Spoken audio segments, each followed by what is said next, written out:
We have a doozy for you today. I wonder where that term even comes from. Is it a good term? Yeah, it means it's something that's going to be rather epic. Okay, cool. Now, this wonderful woman here has just returned to me from out of the wild. Yes. How long were you in it? Technically 6 full days, but there was prep before and after. So I say the return from the wild, and I'm actually talking about like the wilderness, but what is the wilderness for those who don't know? Okay, so first of all, there's the idea of wilderness is nature that doesn't have fences, and nature that is freely self-regulating. So it's not a reserve where too many animals are put in within an area and they kind of fighting for things, and it's kind of like a fake environment. This is just the wilderness, and there are not a lot of natural wilderness spots left on the planet, and certainly not many in Africa. So this one is found in South Africa. Now, most people, when they get a taste of the wilderness, they go on a safari, but from hearing about what you did, it's a slightly different experience. Can you explain to the viewers what exactly is the difference that they would encounter on going on a regular safari versus a walk-in with you? Well, first of all, a regular safari would not go in the wilderness because there's no vehicles, no lodges, none of that allowed. So a regular safari, you're in like a reserved space that contains animals, and so again, it's slightly superficial, but it's still cool. You get to be in a Jeep and you can drive like right up to animals because they don't recognize those vehicles as anything. They grew up with them, so it's just like air to them. So they won't eat you. No, they're not threatened by it. It's not food. It's just something in the environment that happens, and they don't register it really. So that's very different than the wilderness, where there are no vehicles, no lodges, no sign of human life. The only thing that you have are very ancient paths. Some say 500, some say much older-year-old paths that are worn by the rhino and all the other animals, but especially the rhinos, these rhino paths. And then all the animals use them. And so, of course, as humans, we use them because it's a super highway through the wilderness. So wait, let me get this then. When you say that they're rhino paths that are 500 to 1,000 years old, does that mean the actual rhinos and these animals are walking them? Yes.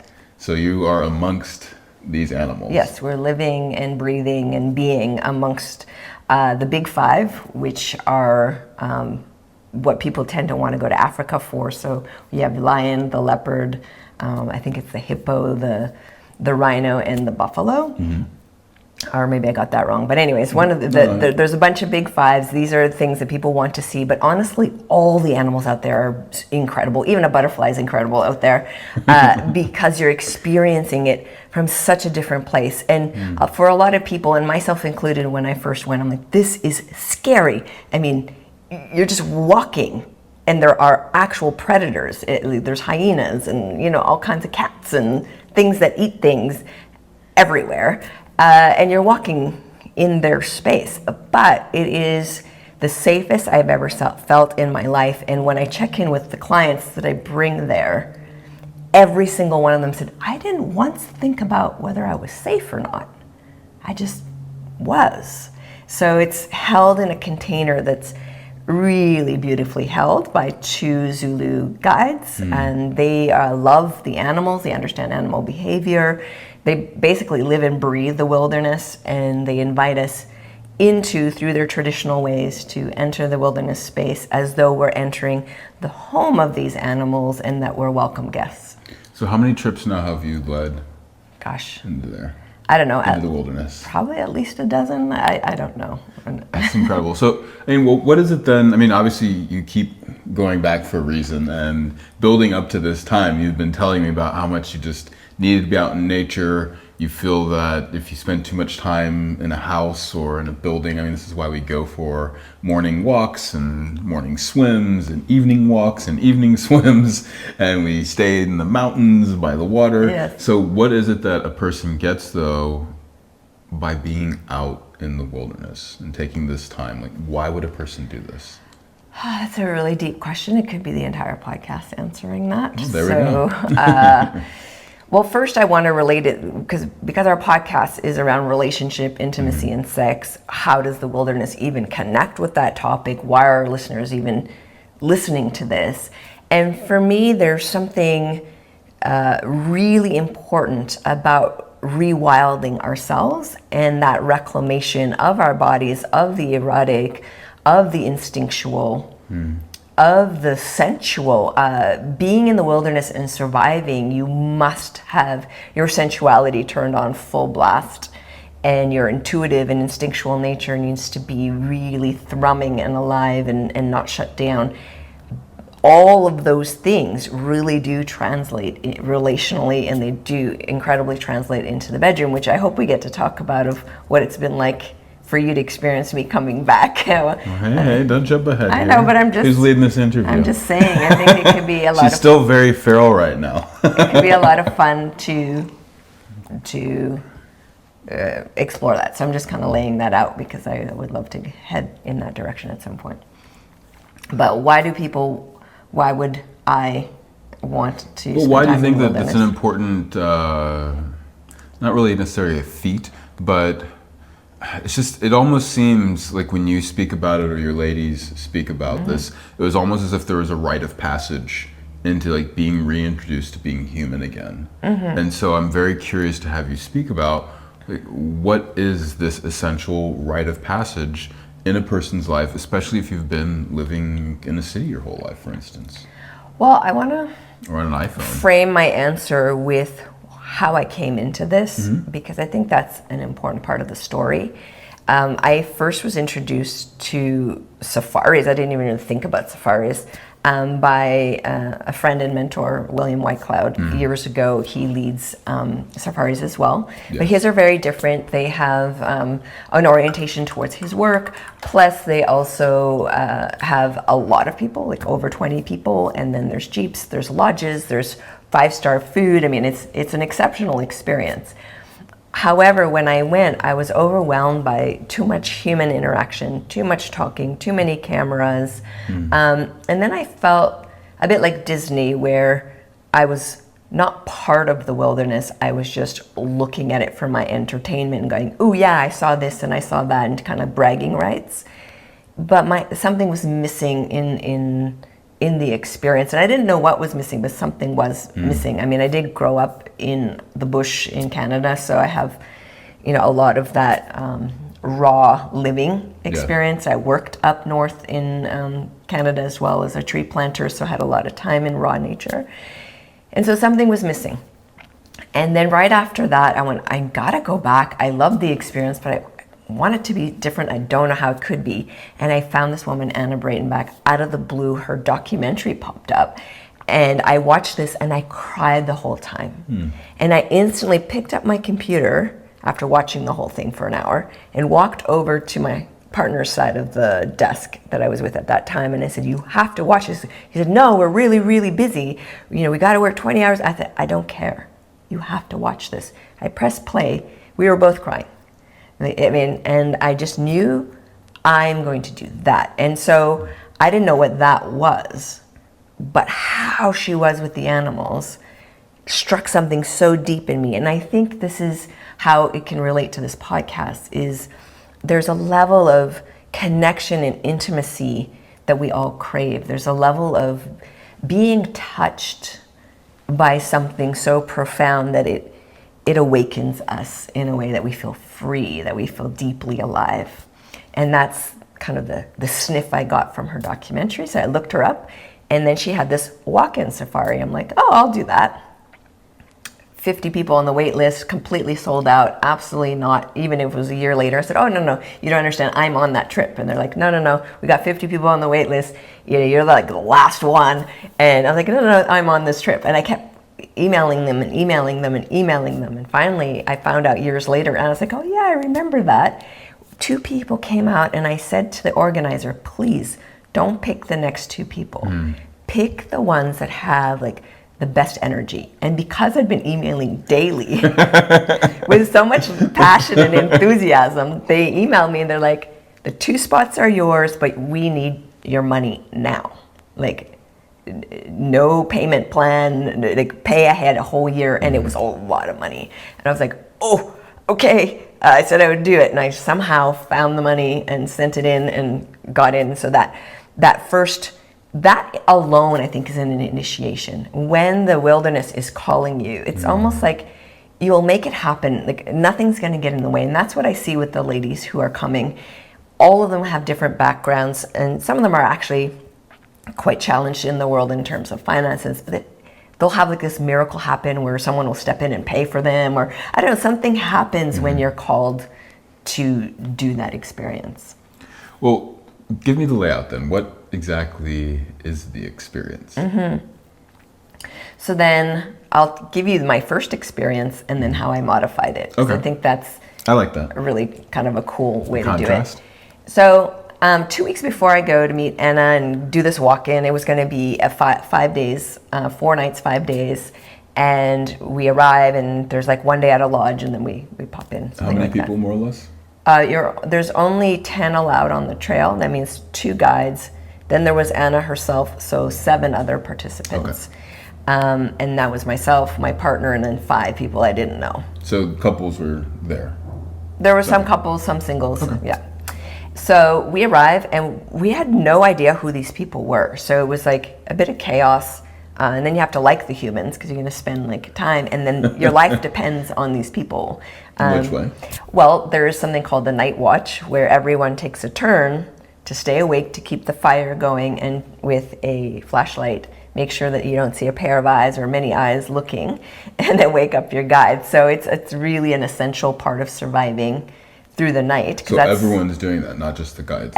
No, the guides don't do it. The guides sleep. They need rest because they're alert all day. You only wake them up if you see some eyes. The rest of the time, they are snoring away. Oh boy. They're very peaceful. They don't care about all the sounds that you're hearing, and they're freaking you out.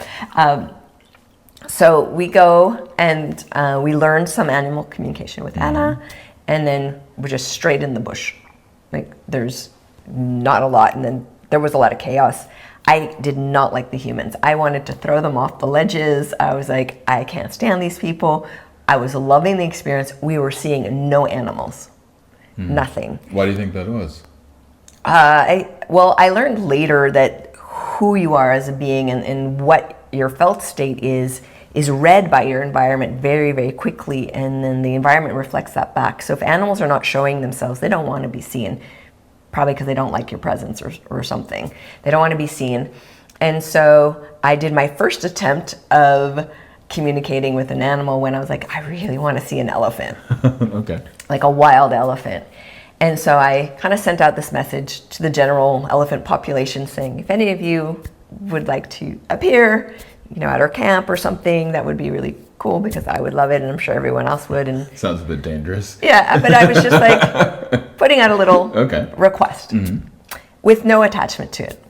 So we walked back to the camp that day and the guy goes, oh, there's a massive bull elephant at our camp.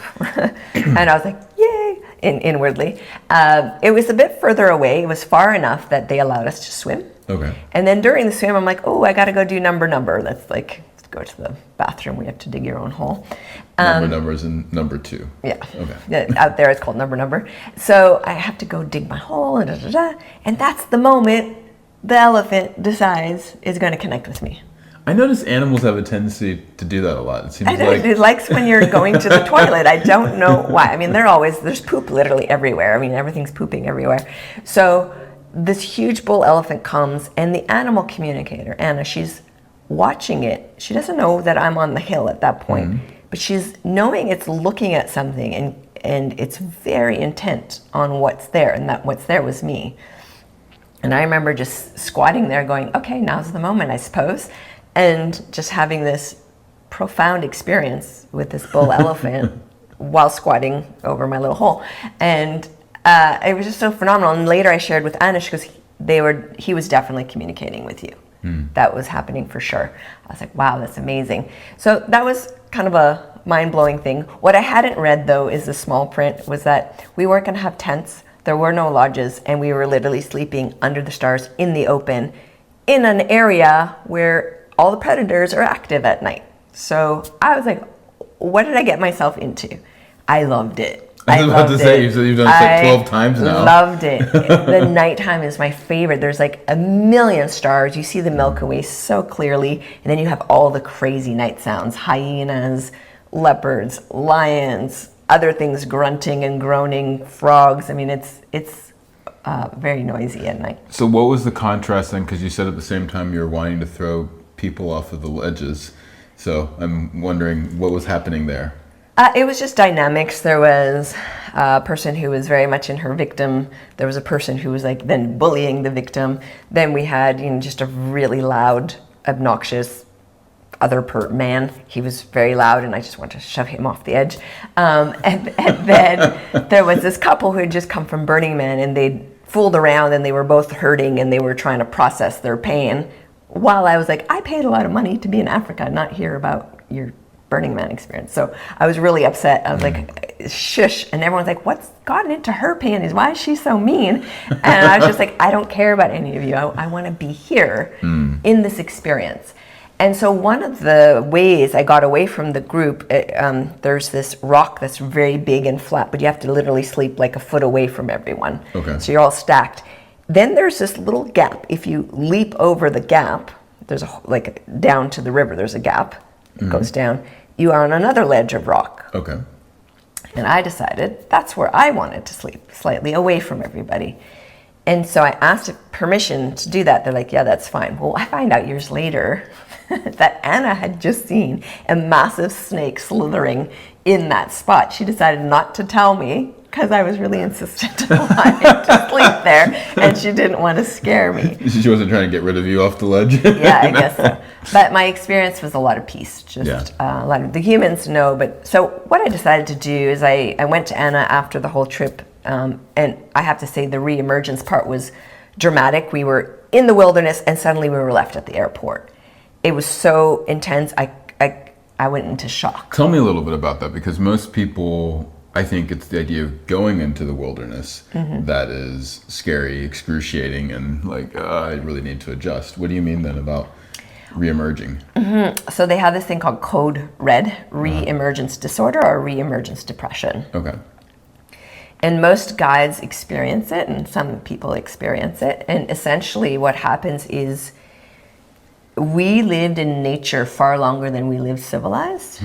And especially the prelingual part of our being comes online so quickly out there, and you instantly adjust and feel like you're home. So having no walls, having no ceiling, having no electricity, just drinking water fresh right out of the river. There's something that happens when you sleep directly on the earth, and that particular land is rich in iron. So I didn't even need as much sleep because it's almost like supercharging your body.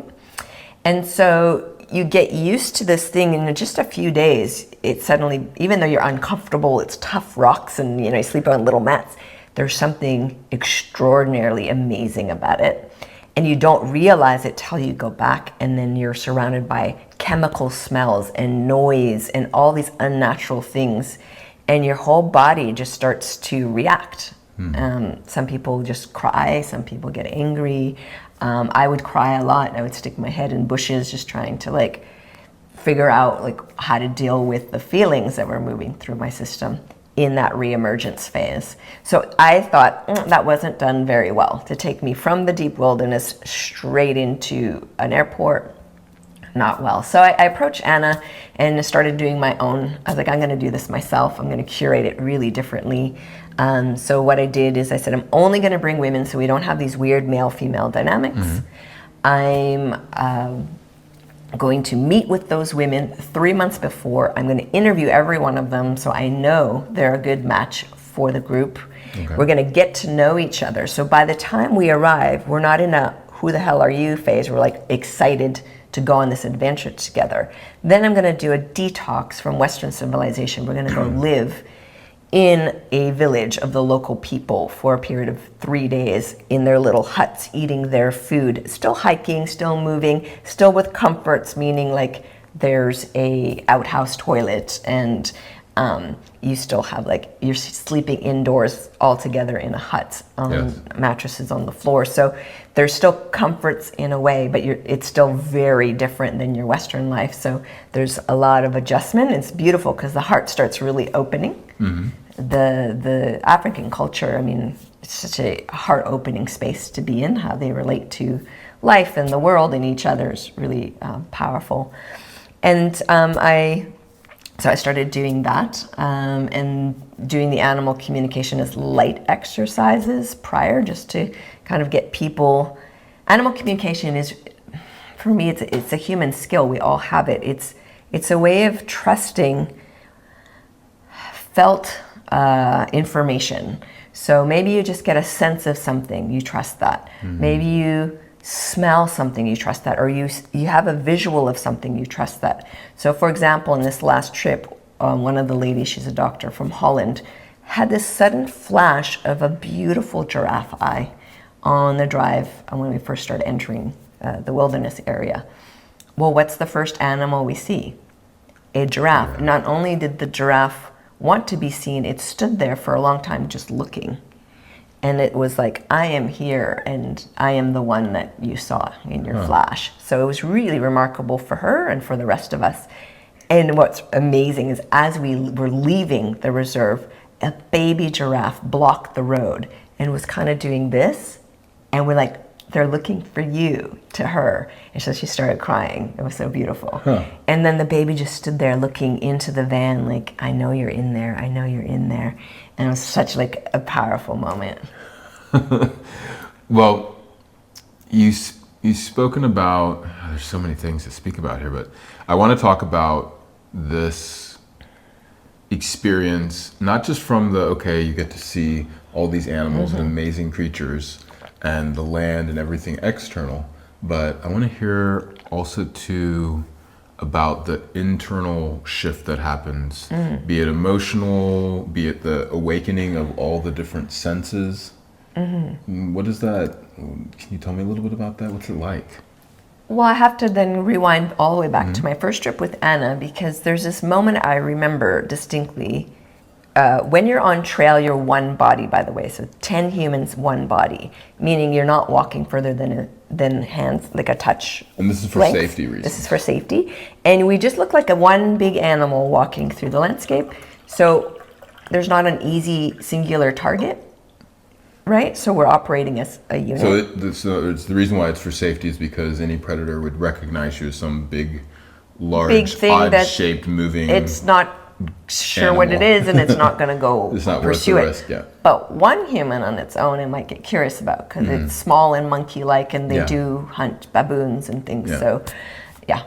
A slightly more hairless version, softer. So on that trek, you're not allowed to talk, which is something lovely. I love that. So you're walking through the wilderness. Most people miss nature. I hear it all the time in parks. Blah blah blah blah blah blah blah blah blah. They're just talking, not understanding that they're impacting the whole environment because they're in their heads and they're blabbing away. But when you're quiet, the human voice is something that startles nature. If you just clicks and coughs and farts, these things are normal in nature, so they don't create that sense of alarm. So we're walking in silence, and we just occasionally click if someone needs to tie a shoe or they see something. What do you mean by clicking? That's it, just a little click or whatever. Which is part of some of the and sometimes it's like in the Zulu language, because there's like something happening and this is exciting. So we click, and that doesn't disturb the nature, so you can actually observe animals way better that way. So we're walking, and then Anna noticed me doing this. My nose got really active. It gets super activated out there, but I was smelling something I'd never smelled before. And I'm like, what is that? I don't know the smell. And it was really strong, so that was information, but I didn't know what I was smelling. What I was smelling was a giraffe. Okay, I was gonna say, is it like elephant balls? I was watching this documentary on male elephants, and this woman was saying like when the women are in estrus and the male elephant is like completely like charged up, that like the amount of testosterone. Like it cries out of their eyes. It's incredible. Crazy. So it wasn't that. That was a giraffe. No, it was a giraffe. But so she noticed me sniffing, which made her nose come online. Yes. And then she recognized the smell because she'd been out there so many times. And then right around the corner was a giraffe. So I had smelled it before I had seen it. On another moment, which was extraordinary, and I couldn't explain it. It's going to sound weird. I'm on this ledge where we'd all been sleeping. It's morning, and I have the big camera because I'm the one taking the pictures, and I holding the camera, and I get this feeling through my whole body as if a lion was right in front of me going, rah, like roaring at me. And it was like reverberating through me, but there was no sound. Okay. But there was a sensation of a roar. And so I lift my head to look, and right there was a male lion. So for me... You say right there, like I'm up on a ledge, and it's in the river bank. Like the river's dry, so it's walking through the sandy river bank. Wow. Not far. And like a few hundred yards, or? I don't know how to do measurements. Maybe 100 meters or something. Not far, because that distance they can cover in a second. I was about to say, that's quite close. Yeah. So, but you're higher though, too. There it is. And the guy goes, yeah, lion, but it's safe. So I actually took a picture of the guy, and funnily, it was a picture of him. He turned away right at that second, and you just see his balls and his tail. So that's kind of funny. I was like, you're naughty. But then not far was his female counterpart. And she locked eyes with me, which you're not supposed to do at all, ever, but through the camera. Okay. I was looking at her through the lens, and she knew, and she was like piercing me. And I was like, sorry. Like, you really understand royalty when you meet a lion in person. It completely knows its place, and it knows your place. It's an amazing experience. But to experience nature through smell or through a vibration was something that then awakens this prelingual aspect of our intelligence, which I think, coming back and connecting with you and my experience with you, has really made me aware of like how delicious it is, and how much you and I do speak that language, the nonverbal language, and how much is exchanged through that language. That's makes intimacy really quite phenomenal. Well, I promise you we'll jump into that, but I want to ask a couple more questions around specifically, I mean, you would think going into this wilderness, the wildness, this almost danger zone, that's where you'd be experiencing a lot of anxiety. But when I've heard the stories of the women coming out, and I've heard you speak about them, it's as if the anxiety, the fear, all the depression that exists in everyday life, somehow even the mental chatter melts away. Like, tell me a little bit about that. Well, first of all, no one's allowed to have a phone. So that's taken away. The trip is 2 weeks, so it's taken right away at the start. And then you go through a phone detox. But honestly, the women get so into, and they know I'm documenting it, so their mind can relax, because they're like, ooh, I'm missing this, but then they're seeing I'm documenting it. So the ability to have no filter between you and life, because that's what a phone does. It's always, you're filtering everything through this device. Suddenly you remove that. You're having a direct experience. Even just walking through a village and seeing a woman like gardening, for example. And we ask if we can go see her beautiful vegetables, and it's all really an organic experience, not premeditated or anything. We go, and she's got this red clay like all over her face. She's a black woman, but she's bright red for sunscreen. She puts like earth on her face. It's like amazing, and she's so proud, showing us, and her vegetables are so beautiful. And then we want some, and then she's like, okay, this is how much it is, and we give her like 5 times the amount because we don't have the change. And she's dancing and praising God, and just it's just it's very alive, and you're just meeting what's arising moment to moment to moment, whether it's in the village or in the wilderness. And then in the wilderness, there's even a deeper sense of timelessness, because you're not around other humans. Now it's just our little pod in the big vast wilderness.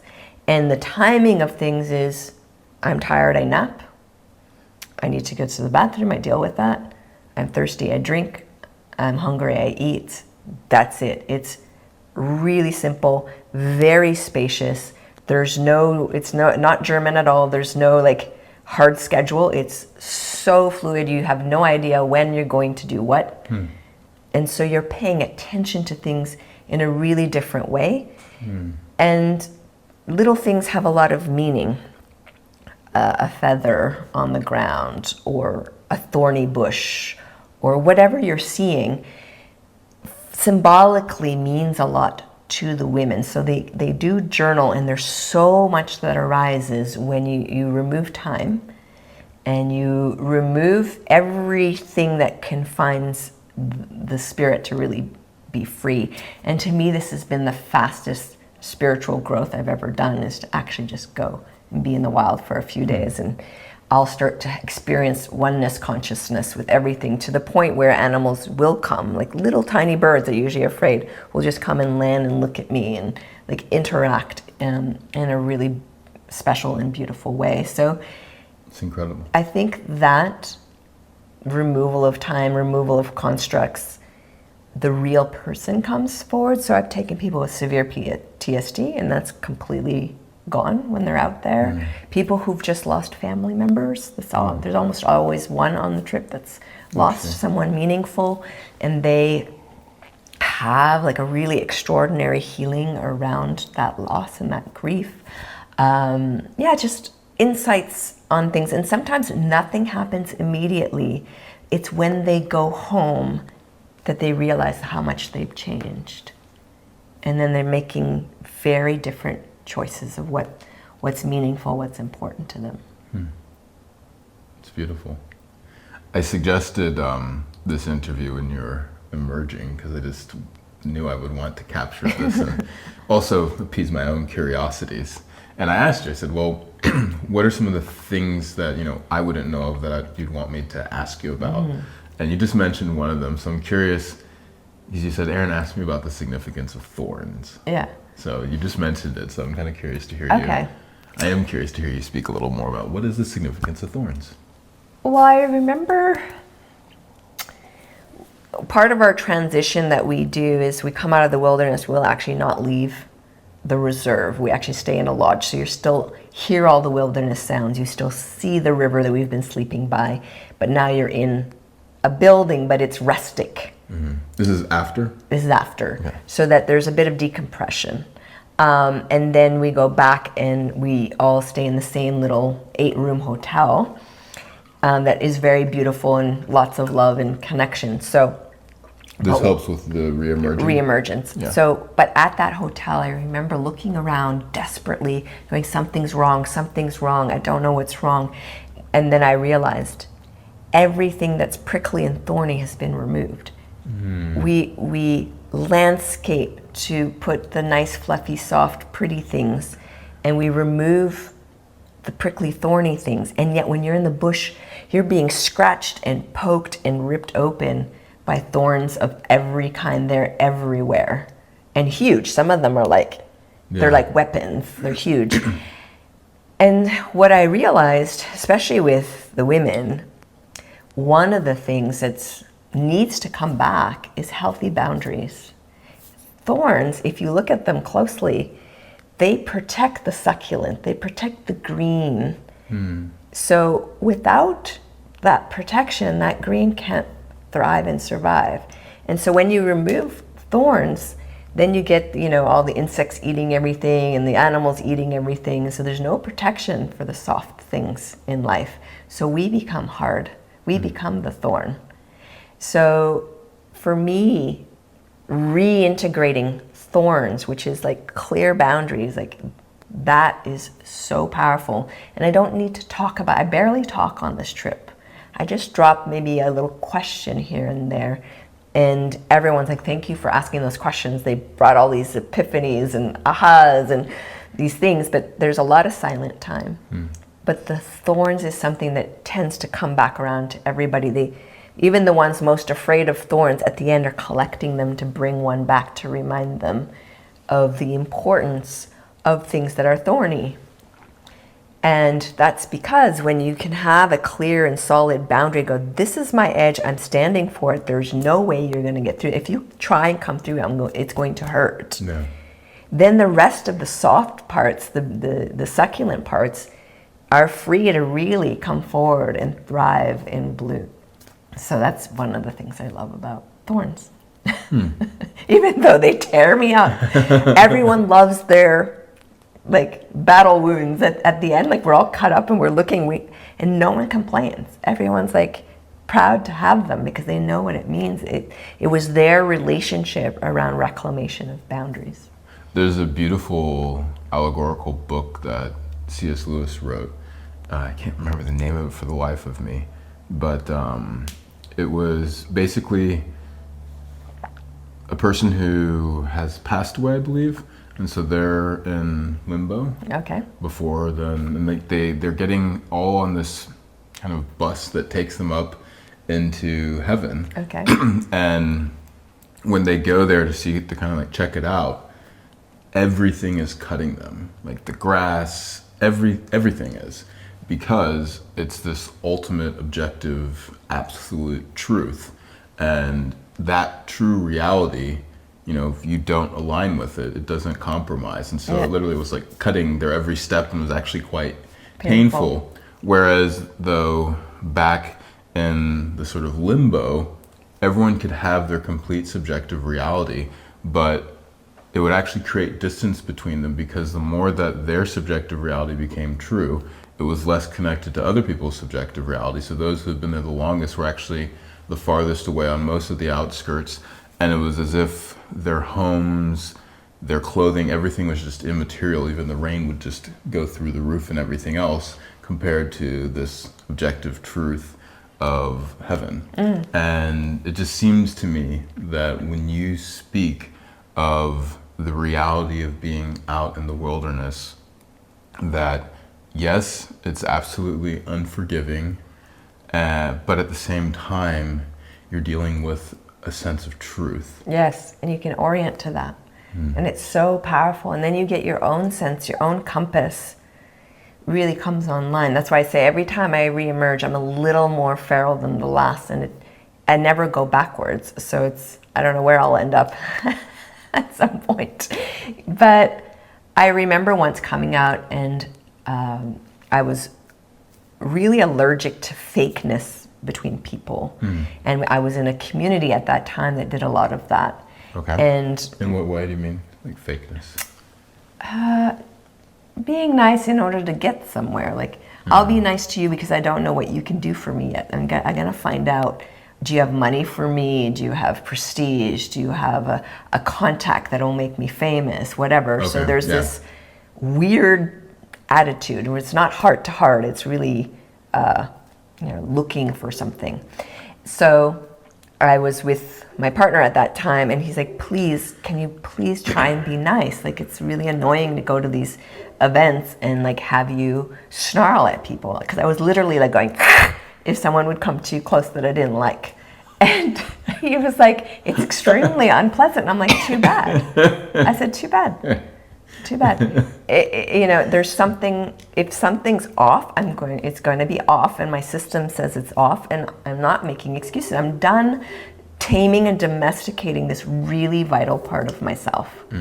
And the thing is, I was right every time, because when you live in the wilderness, you start to understand there is no inner space. You think you have private space? Nah, everything is revealed in and out. So when you are that open, that seen, that naked, then you don't have tolerance. Like, you can see the games that people play like this. The animals all can. What's remarkable is coming out in very little children and animals, like domesticated animals, they want to be near you. I warned the women, I said, this might happen to you, and it happened to all of them. Little kids were leaving their parents to run and try and climb on their laps, and little dogs and like animals just trying to be near them, because young children and animals have not forgotten what resonance feels like. And when a human comes back into resonance, they like, oh wow, like we really feel like we want to be there, that's yummy. And anything else is dissonance. And so my system would pick up dissonance and snarl at it if it got too close to me. I didn't want it near me. It's like when you say that you were right every time, what do you mean by that? Well, it would turn out that person had like ulterior motives, or didn't have my best interest at hand, or I would find out later. But instinctually there was a snarl there, like, don't want that person near me. I don't know why. They look nice, they're smiling, they seem happy, but something's off. And again, in the wilderness, very quickly, our capacity to read resonance and dissonance becomes instantaneous because it's a matter of life or death. You have to be able to feel intent. And I think that's why we can live amongst the predators without problems. I mean, sometimes you have intense interactions, but they're not problematic if you understand like where you're sitting in yourself. You said that there isn't this inner space doesn't exist out there. And you also talk about the deep bond that forms with the group of women that go there. Tell me a little bit more about that bond and the extent of not having inner space.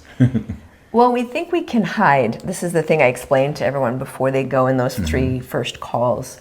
I mean, you think you can hide your dissonance, but it's radioing out very loudly. Okay. And so what will happen in a group if someone's angry, for example? There's a zappy ripple that goes through the group. Everyone feels it, but they're not sure what it is, and it creates dissonance.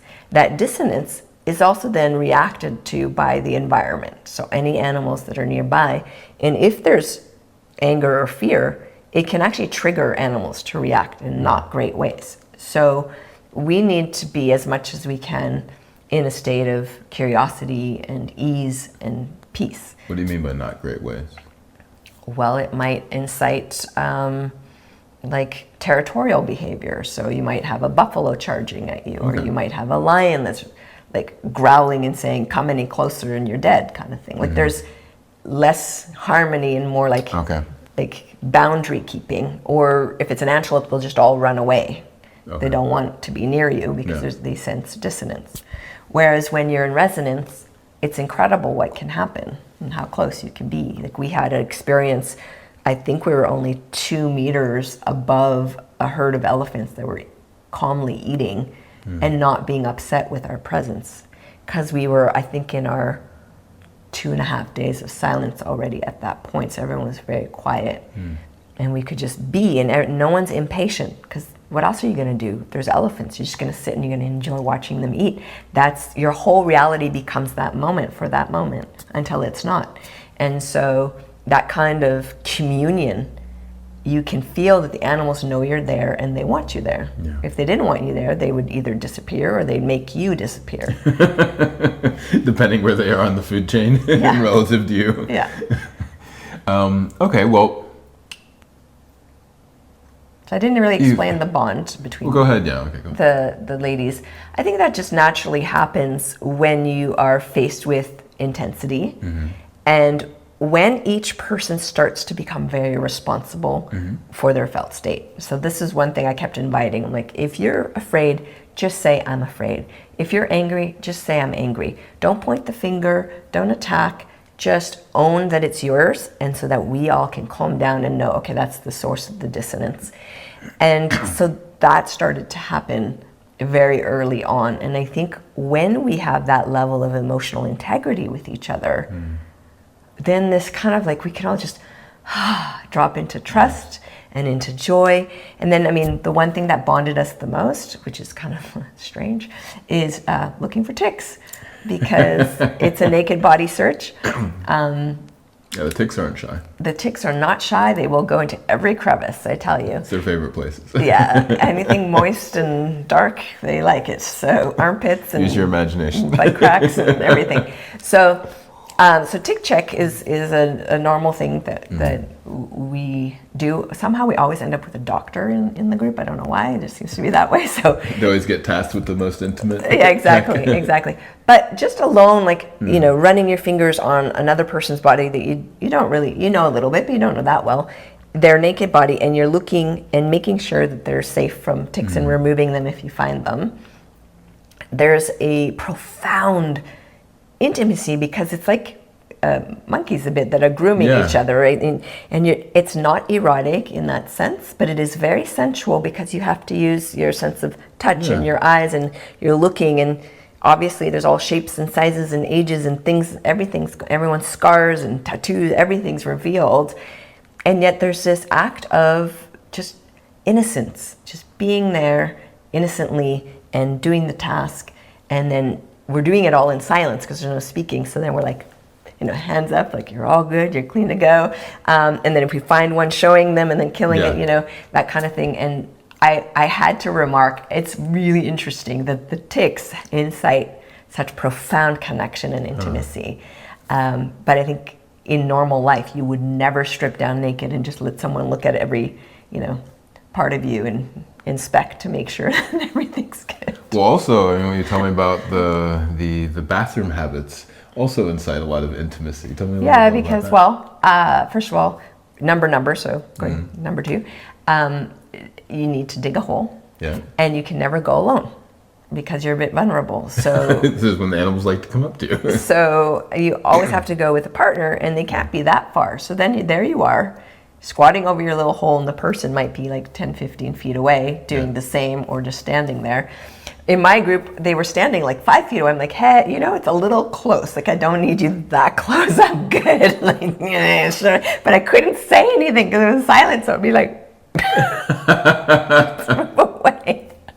Anyways, so there's a sweetness there. And so as soon as someone needs to go, they're like, who can come with me? And just whoever's available, they go. And it creates a bond, a family, like a little pack of animals that are you told supporting me a each story other. once of a woman who decided not to go ahead and tell someone and just went off on their own. Yeah, that wasn't in any of my groups. Yeah. It's a story that a guide told, I think to scare us all a little bit. Okay, all right. But it's a true story, but it was retold with the purpose of do not do It was a this. didactic story, yes. So now the rules are you're not even allowed to poop at night. Like at all. Like you poop in the day. All right. So that's like, it's gotten to that level of no. So you tell your bumhole no. It's a daytime activity. Okay. If you absolutely had to go for whatever reason, you'd wake up a guide, they would go, but they have to stand next to you with the flashlight and the gun. So it's really not relaxing. So everyone's bum oriented to daytime going. So that's one thing. But anyways, on this one trip, during night watch, so everybody's sleeping, you are responsible for everyone's life, the person that's awake. This woman made the decision that she was going to go poop on her own and not wake anybody. Okay. So she abandons. And she had the night watch. Abandons the camp because you have to walk away from the camp to go dig your hole. She abandons the camp, abandons the fire, doesn't tell anyone, goes and digs a hole and squats to go to It's the like thing. a double no-no. Yeah. So she does this. Anyways, 4 hours or so later, they figured it out because of how many people missed their night watch. The guides wake up bright and early. The fire's dead, which is never dead.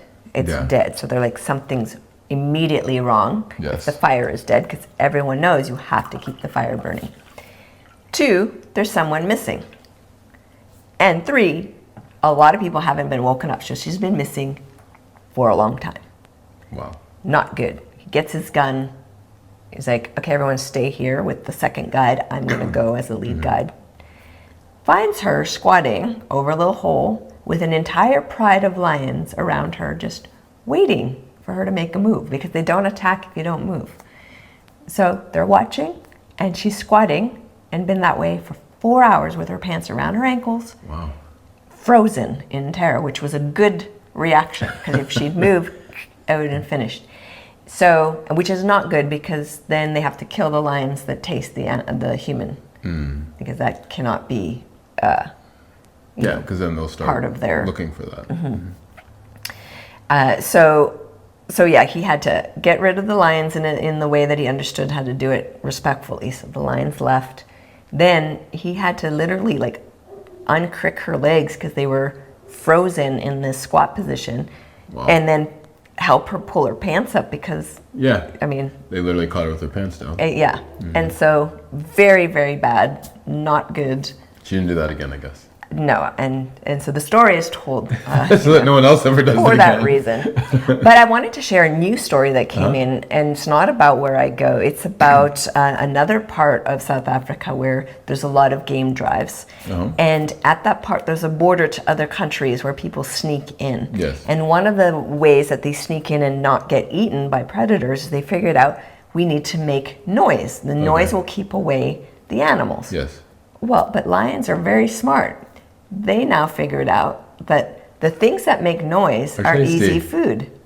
So now there's a whole new animal behavior that they just go and pick off groups of humans that are making noise because they're like, great, you're telling us right where you are. This is why you have the silent retreat?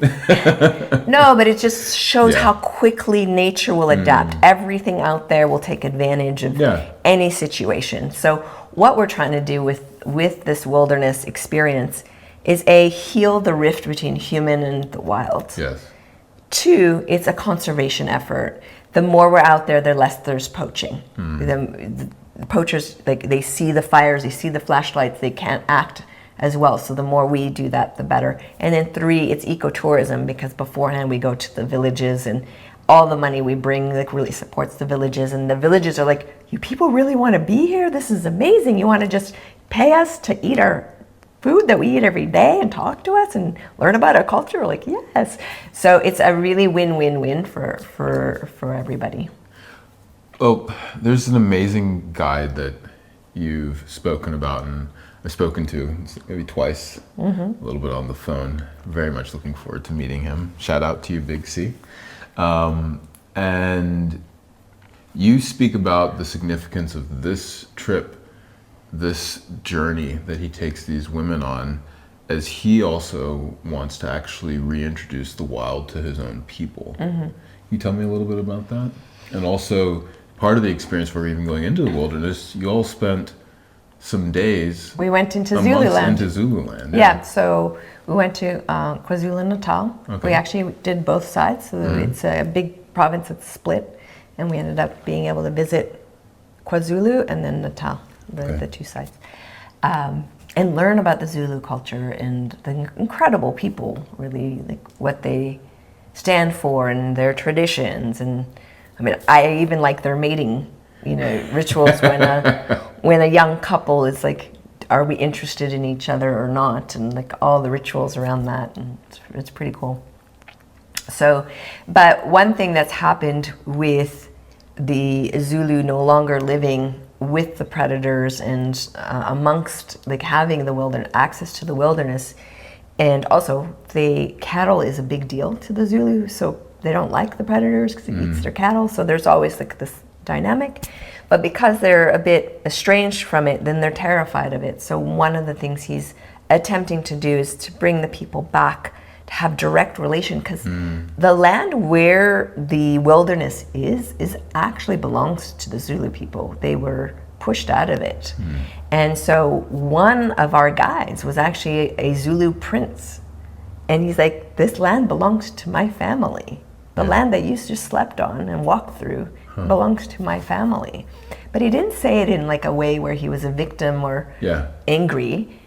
It was a matter of fact. And it was like, in some ways he understood, well, it's preserving the land and the animals. But in another way, it's like, how do we help the local people benefit from this? So he likes the efforts of, combining the wilderness with previously visiting the culture and really getting to know the culture. So that's kind of a new thing that I've brought to them. Well, tell me about that experience.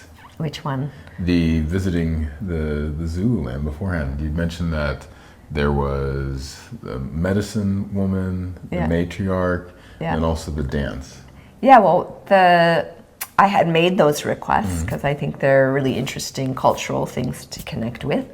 And so in the first village, we were introduced to a woman who gave us kind of how girls are brought up.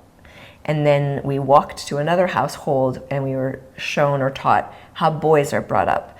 And boys are brought up, it's very intense to be a Zulu boy, but by the time they're very small, they're running cow herds and they're tough kids. They can handle a lot of stuff. So very interesting how they raise the girls and the boys. And then we also met with a Sangoma when we brought her medicine from my tribe and kind of like offered what these medicines were. So there was a cultural exchange, which was very cool. And then we met someone's auntie who was the selected female elder to bring forward all the female traditions of that group of Zulu people. So she was very proud that she was the wisdom keeper for these traditions and held it very serious. So she showed us like the different outfits that the women wear and like the different things that they do. And she was quite naughty. She was fun. She laughed a lot. She would she was very joyous and. But she had a special energy, and I found out later she was also a Sangoma, also a healer. Okay. So super interesting. And there they have men can take multiple wives. So if they're capable of providing a full home and You said it was 11 cows? yeah, 11 cows, but a full home, and they're able to then provide another home for a different wife. Yes. All of that, then they're allowed, but they're not allowed to take multiple wives unless they can actually provide for all of them. And they have to gift the family the 11 cows, which is interesting because a lot of times with the dowry, it's the Female. the female family that the gifts male the has male. to come up with the 11 cows. And it might take him a while to do that, so it's Well, tell us about that because you're saying that the extreme value that's placed on a woman in Zulu society. yeah, I mean, she's seen as the person that will grow the clan, so she's very, very... The bringer of life. The bringer of life. And so they have very strict rules, but you have to understand that these are tribal rules of sexual behavior for teenagers and what's required and what's allowed and what's not allowed. And the reason they do that, A, is one, they don't want teenage pregnancy. Yeah. And two, they don't want the spread of disease. Okay. So those rules are there for that. Of course, there's plenty of naughtiness that does happen and ensue, and they have to deal with that. But they deal with it with the community. So say in a community, you would have your father, but you also have another father that is the father of all the boys. Okay. So it's like a selected elder who is the father figure of all the boys. And so you wouldn't necessarily go to your father if you had a problem. You would go to the clan father, Okay. and then you would say, so and so, like, hit me with this, and you have a disagreement with your friend, and then he will help Sorts it both out. sides work it out. And one of the things they said, they allow a lot of fighting between the boys young, so that when they're older, they become friends. Huh. They kind of get all the testosterone and intensity out, and they just allow it. They're like, they encourage it, and they beat each other with sticks and throw these prickly fruit at each other and do all kinds of things. It's different than in Western society. But they really allow that, and then they're like, yeah, that guy over there, you know, we used to really beat each other, but now we're friends. Now we work together to help, you know, our collective. So You mentioned that they have different kind of like mating rituals. I'd like to hear you tell me a little bit about how mate selection happens. well, the boy selects the female, but then the female is the one that says yes or no. That's kind of like in nature. You see the male come up and do the dance or whatever. And Yeah, then the he's like, I like you. Female's like, nope, or yes. Yeah. So if a boy really likes a girl, then he needs to go to the elders and say, I really like this girl. Okay. And then they're like, fine. Then they check with the girl, and she's like, oh yeah, she's kind of curious. They're like, okay. So then So they will check with the girl then for him. and then they set up an arranged time where they're kind of in the forest alone together. Like a date? Sort of, I guess you Okay. could say it's like a date. And then they have to figure out if there's chemistry between them, which means they're allowed, I guess, to just interact and maybe kiss. I don't know. There's no sex involved, but there's, do you even like this person now that you're alone with them? And if the girl comes out and goes, nah, there was no chemistry, it's the chemistry thing they're looking for, then they say to the boy, sorry, you need to look, this woman will never be available to you. You need to look elsewhere. And then she remains available to someone else. Well, I find this interesting because having this emphasis on is there an energy between the two, as opposed, and since it's also, and you mentioned to me that it was a standard reverse dowry because it's the male that's giving it to the female's family, that then you don't have, okay, well, from this person I can get 30 cows, or from this person I can get 100 cows. It's the same for every single male that comes forwards. Yep. So really what they're getting to feel into is the energy between one another as the actual check between, you know, is there potential between this relationship? Yeah. And I think that's quite unique because there's so many other ways that people match themselves up that don't necessarily have that same kind of significance. The other thing I really, really loved was observing teenagers to their traditional dances. And by teenagers, I mean like tweens to mid-teens. And some of their dances, they almost like fight. And they'll like do these gestures and then they fall on their bums. And what they do, it's a social training for the kids. It's like you're going to have to work out your disagreements. You're going to have to work out your differences. Here's how you stand your ground. Here's how you express yourself. Here's how you just let go finally of being upset. And so they learn social skills through traditional dancing, which I think is incredible. Well, speaking of social dances, I have definitely noticed since you've been back that the way within which you appreciate and interact with me, it has this completely other level of, how would I put it? I think attunement would be the word to it, because I feel that you are experiencing me more on a visceral level, more energetically. And what I mean by energetically is just the things that, you know, you can't necessarily put into the 3D world context. It's kind of the rhythm by which your body matches me and my mood and the dance that we have. And when I say viscerally as well, like literally during the act of lovemaking, there is an aliveness inside your vagina that is so live and receptive, but also extremely proactive. It feels both wild, yet just open-hearted and full of love. I think that's also what I mean by energetically as well. There's this extreme magnetism. There's like your presence in your field around you, just like the charge, it seems larger and more intense. And I'm just curious what's the experience like for you making love coming back from the wild? Well, I have to say, when you and I first met, I had just come out of a full month in Africa. And by what I mean by first met is when we were, connected through a mutual client, and then eventually we spoke. So just to give the timeline, you've never really experienced me fresh out of the wilderness, so that's kind of fun. Yes. And how am I experiencing? Well, one thing that was really obvious to me, because I've done this trip so many times and code red has affected me, like reemergence disorder is has been very real for me and very, very difficult. What I noticed though, this time, I wasn't in a rush to like turn my phone on and talk to you. I always felt connected to you through the whole trip. So I had this like relaxed feeling. But the other thing I had when I was out there was, I know this feeling that I'm immersed in because it's the energy of our relational field was identical to how I feel in the wilderness. And that was such a massive insight for me, kind of blew my mind for a few days. And I was like, how is that? And why is that? And wow, I don't care, it's amazing.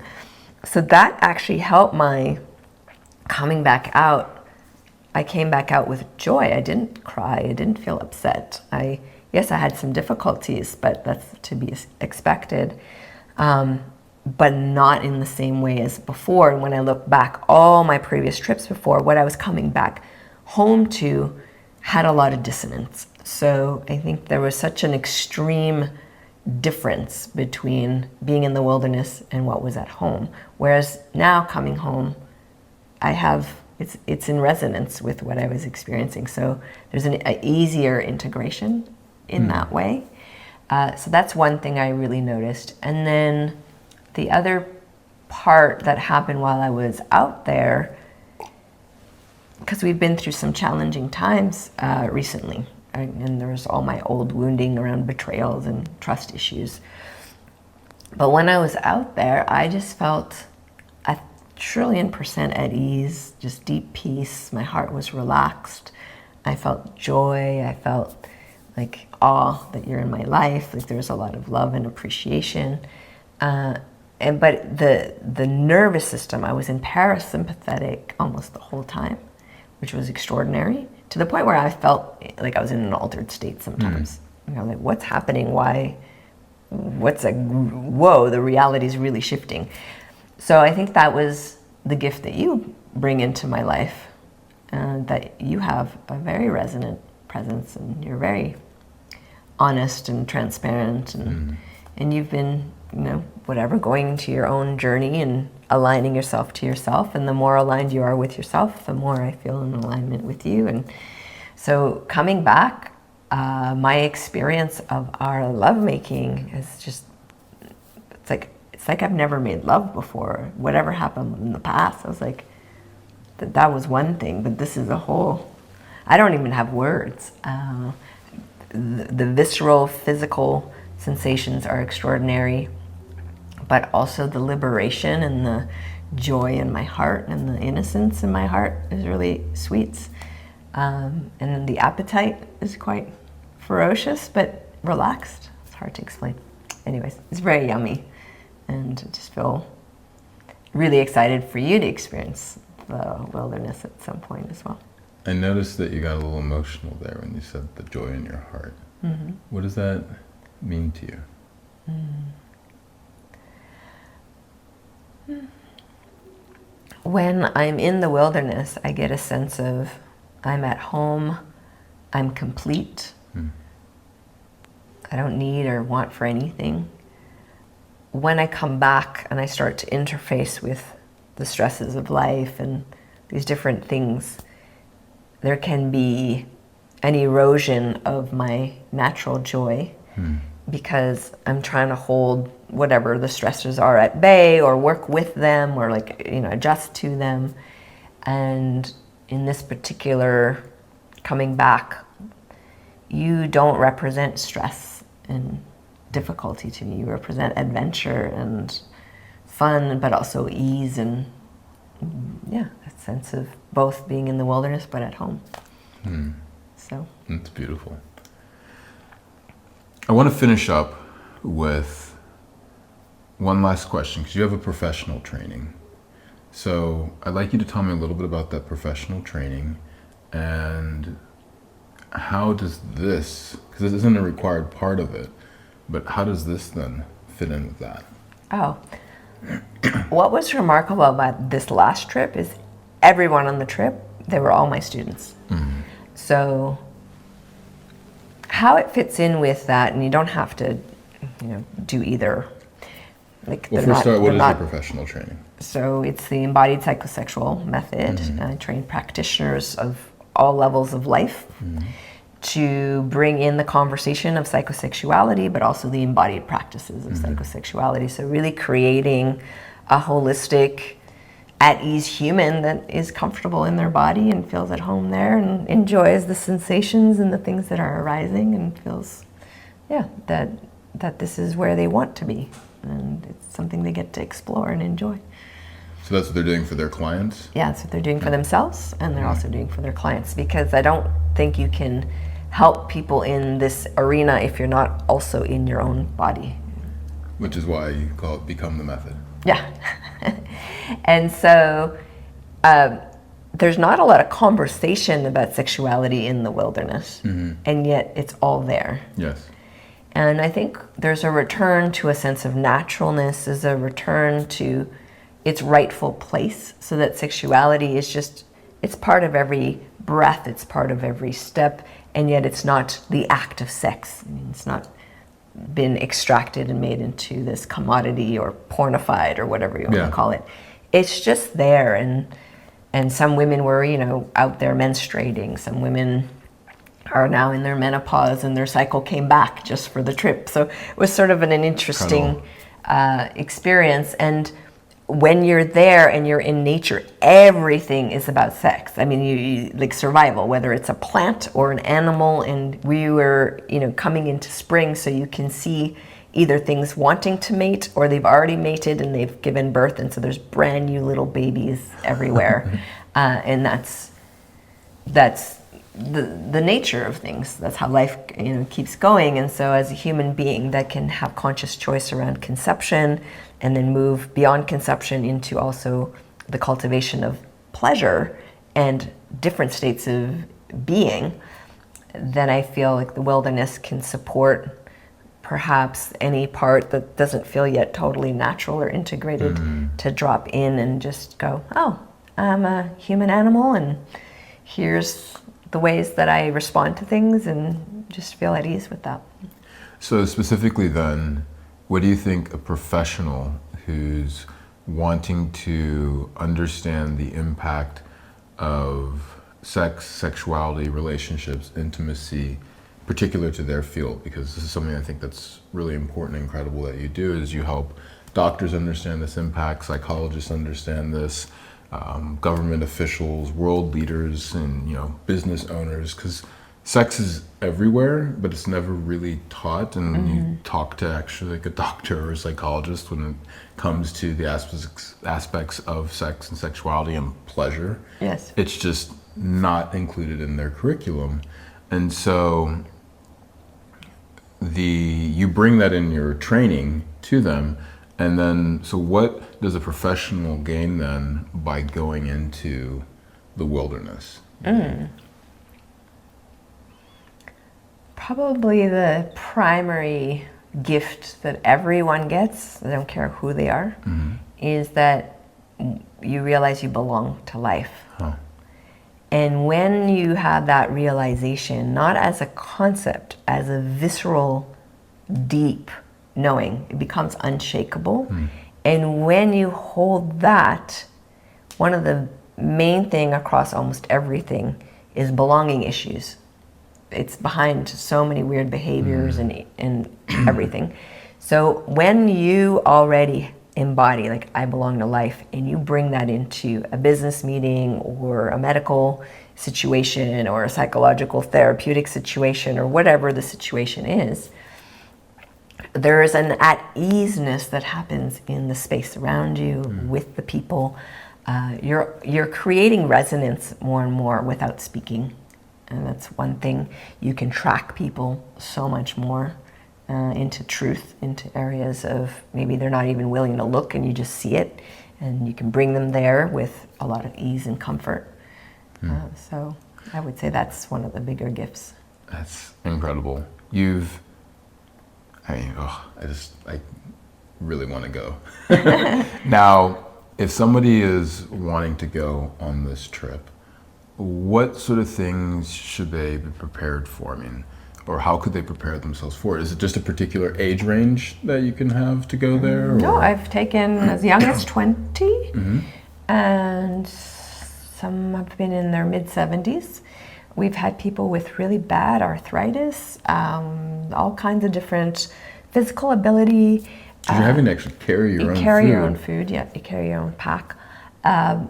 People, I do encourage that they start training, even like sometimes as early as 9 months before, where they just start to walk more with a little small pack, and then eventually like add more and more weight.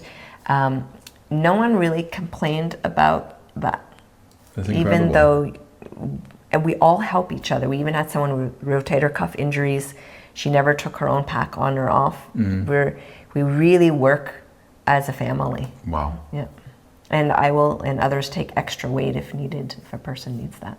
All right. Well, then, if that's that open and inviting to everybody, how and when does someone get to sign up for the next experience? Oh, well, right away, because it usually books out a year ahead.